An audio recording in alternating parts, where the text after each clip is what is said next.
Dzień dobry, witam wszystkich. W dniu dzisiejszym chciałbym omówić schemat podłączenia instalacji do falownika hybrydowego DEJE z obejściem bypass. Jak to jest rozwiązane u mnie. A więc zaczynamy. Mam tutaj taki schemat poglądowy ściągnięty dla tego falownika, jak powinno wyglądać połączenie. U mnie jest trochę pokreślone, bo zrobiłem to w inny sposób. Mamy sieć energetyczną, tak, grid z sieci. Na zewnątrz budynku jest główna rozdzielnia, gdzie mamy licznik i główne zabezpieczenie. Od licznika idzie do garażu, do głównej rozdzielni, z której jest dystrybucja prądu na cały budynek. Ja zrobiłem to w ten sposób, że według tutaj schematu jest zasilanie całego budynku z sieci, a tylko w przypadku braku prądu mamy awaryjne zasilanie najważniejszych urządzeń, jakieś komputery. Ja pominąłem tą drogę i cały budynek jest zasilony właśnie przez falownik. Jedynie na duże obciążenie, takie jak spawarka, kompresor, silniki elektryczne od 3 kW, zrobiłem pominięcie falownika, aby nie obciążać go dużym poborem prądu. Z głównej rozdzielni od garażu idzie tutaj do drugiej rozdzielnicy. Mamy ją obok falownika, to jest ta rozdzielnica. Tutaj zastosowałem obejście bypass w przypadku awarii falownika, żeby nie odłączać kabli, nie przełączać. Zastosowałem ten trzeci wyłącznik po to, aby sprawnie, szybko przełączyć na zasilanie całego domu i obejść falownik. Zaraz wytłumaczę, jak to jest podłączone. Tutaj na tym schemacie dalsza część to mamy współpracę z inwerterem sieciowym, tu instalacja fotowoltaiczna i zespół baterii. Generalnie falownik u mnie już działa 10 dni. Oszczędności energii są. W pełni, żeby system działał, musi być zamontowana bateria, żeby w nocy można było pobierać tą energię, która zostaje zmagazynowana w dzień z paneli fotowoltaicznych. Dzisiaj 8,3 kWh zostało wyprodukowane przez paneli. Mamy 15 godzinę. 128,5 kWh jest ogólnie przez 10 dni. Z sieci pobraliśmy 71,4 kWh.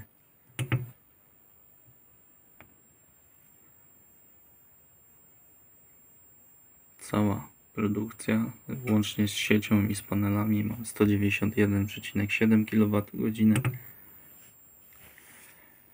No jest oszczędność. Teraz załączyła się grzałka elektryczna w zbiorniku na ciepłą wodę użytkową. 2,6 kW idzie z paneli fotowoltaicznych. Generalnie ten falownik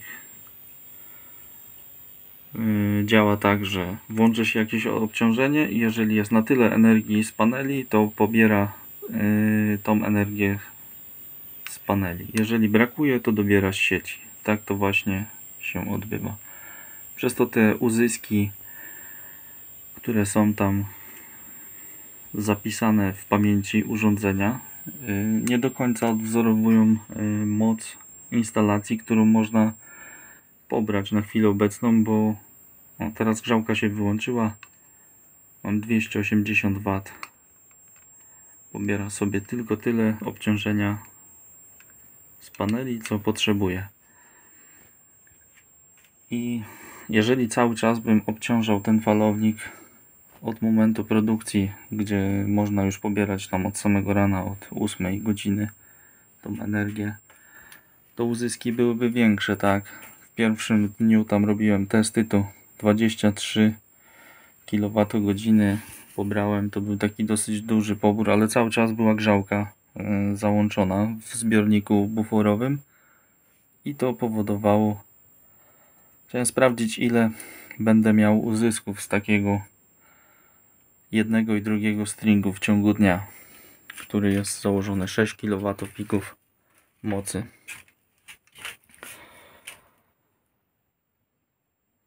Teraz można powiedzieć, że ta energia marnuje się, bo nie mam baterii, tak? Nie ma obciążenia, które pobiera. To falownik nie obciąża paneli fotowoltaicznych i nie zapisuje wyprodukowanej energii w pamięci. Dlatego tak niskie uzyski są na chwilę obecną, tak? Bo ta energia mogłaby zostać przesłana do baterii, no ale czekamy na chwilę obecną. Marnuje się, można powiedzieć.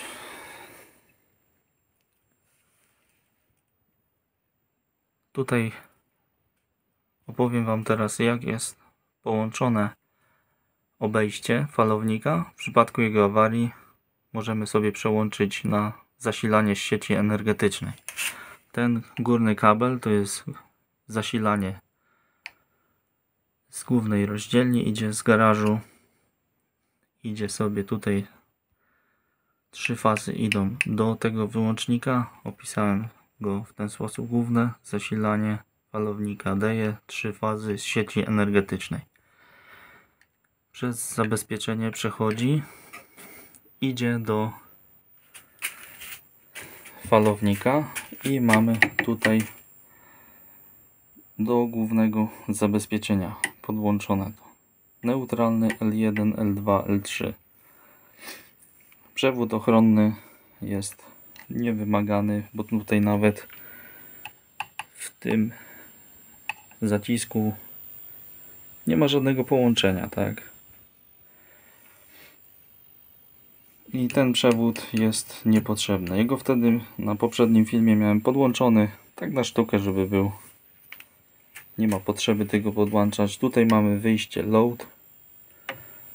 Neutralny też nie jest potrzebny i ochronny też nie jest potrzebny, bo neutralny mamy w rozdzielni podpięty na stałe do szyn zbiorczych i tam stamtąd jest pobierany przewód. Połączony jest przewód neutralny. Tylko L1, L2, L3 jest potrzebne. Przewód ochronny jest podłączony do obudowy falownika. No i tyle w temacie. Działa to poprawnie. Nic się z tym nie dzieje.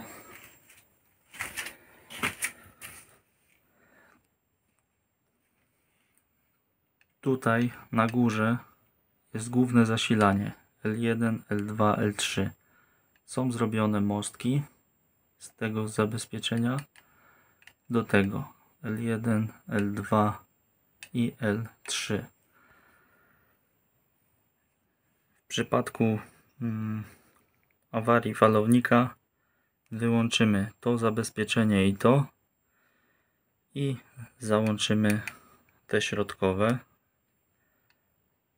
i dzięki temu mamy z głównej rozdzielni z garażu zasilanie idzie tutaj do tego zabezpieczenia, wychodzi dołem po załączeniu tej dźwigni, wychodzi zasilanie nam na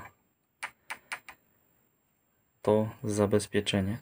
W tym miejscu są połączone kable na wyjście load, czyli jak mamy odłączone to zabezpieczenie, jest na off, prąd wtedy nie wróci do falownika, tylko pójdzie tym przewodem, który jest opisany load, do głównej rozdzielni w garażu i stamtąd idzie dystrybucja na cały budynek. Działa poprawnie. Muszę jeszcze napisać instrukcję, jak przełączyć to, żeby się nie pomylić. Nie wiem, czy to będzie miało jakieś znaczenie, nie chciałbym ryzykować. Te dwa zabezpieczenia muszą być wyłączone, jak jest awaria falownika, i załączamy środkowe. I to wszystko. Działa poprawnie. Nie chciałbym teraz tego testować, bo zabiorę zasilanie na budynek. Zanim falownik się przełączy, to będzie trwało troszeczkę czasu, zanim się uruchomi. Musicie wierzyć mi na słowo, działa poprawnie, nie ma z tym żadnego problemu. Można byłoby to rozwiązanie zastosować na jakichś innych zabezpieczeniach automatycznych, które w przypadku przełączenia, wyłączenia tutaj głównego zasilania automatycznie rozłączy się drugie, załączy środkowe, ale to nie wiem nawet na czym można byłoby to rozwiązać. I koszt takiego rozwiązania byłby na pewno dużo wyższy. Te zabezpieczenia są po 70 parę złotych. Ogólnie dostępne, wszystkie są B25. Zastosowałem takie, bo w głównej rozdzielni tam gdzie jest licznik, tak, na zewnątrz budynku, to mam takie zabezpieczenie też B25 i większego nie ma sensu dawać, bo w instrukcji jest chyba 32 A dla 10 kW falownika DE.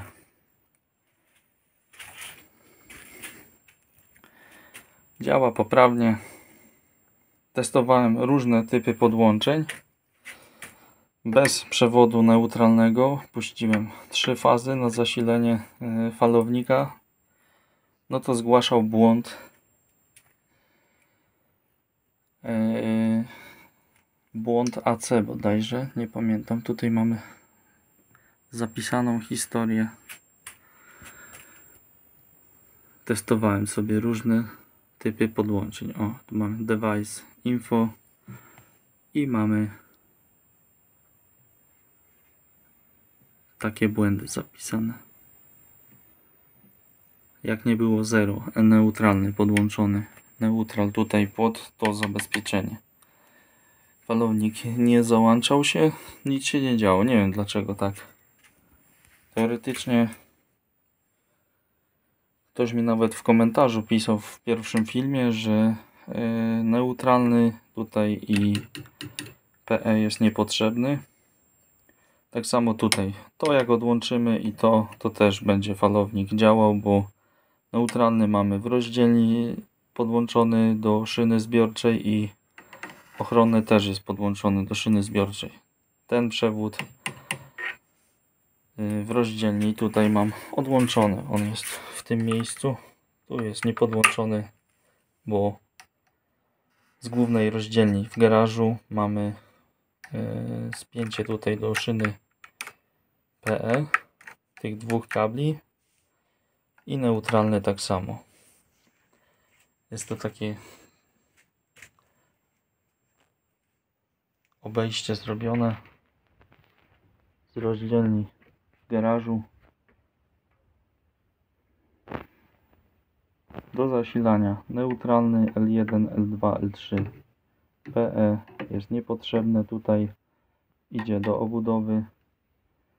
Na wyjściu 3 fazy tylko przez zabezpieczenie i do głównej rozdzielni. Tak to wygląda, działa poprawnie. Nie ma jakiejś filozofii z podłączeniem tego. Na początku było zamotanie, bo w niektórych komentarzach słyszałem, że jest zasilanie na wyjściu load, że tylko w przypadku braku energii, w instrukcji też tam nie jest nic konkretnego opisane. Dlatego zrobiłem kilka typów podłączeń i mówię, co wyszło podczas testów. Tak, że załączał się falownik. Tak jak było podłączone, tak jak teraz jest podłączone, też działa. Nie ma to żadnej różnicy. Jeszcze chciałbym dodać odnośnie zużycia energii przez ten falownik, bo ktoś pisał w komentarzu, ile on pobiera energii. Nie jestem w stanie określić tego za bardzo. Nie wiem, można byłoby się sugerować tym, co mamy tutaj w momencie pracy urządzenia, tak? 280 W idzie z paneli, 270 W jest na budynek, czyli 100 W.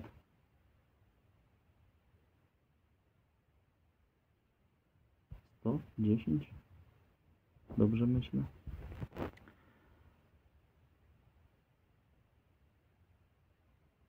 $10 W. 10 W pobiera, nie wiem co pobiera tyle energii, ale generalnie nie pisze w instrukcji, ile on potrzebuje na potrzeby własne, ile zużywa tej energii. Nie znalazłem tam żadnej informacji. Na dziś, jeśli chodzi o obejście bypass i cały schemat, myślę, że jasno jest to opisane.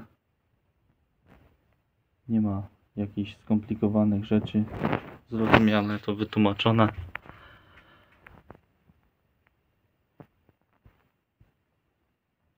W drugiej części filmu opiszę, jak skonfigurować sieć Wi-Fi, aby mieć podgląd w aplikacji SolarMan na zużycie energii, co się dzieje, jeżeli jesteśmy poza domem. W każdej chwili możemy sobie wejść, podgląd zrobić, zaktualizować te dane. To wszystko na dziś. Dziękuję za uwagę i do następnego. Cześć.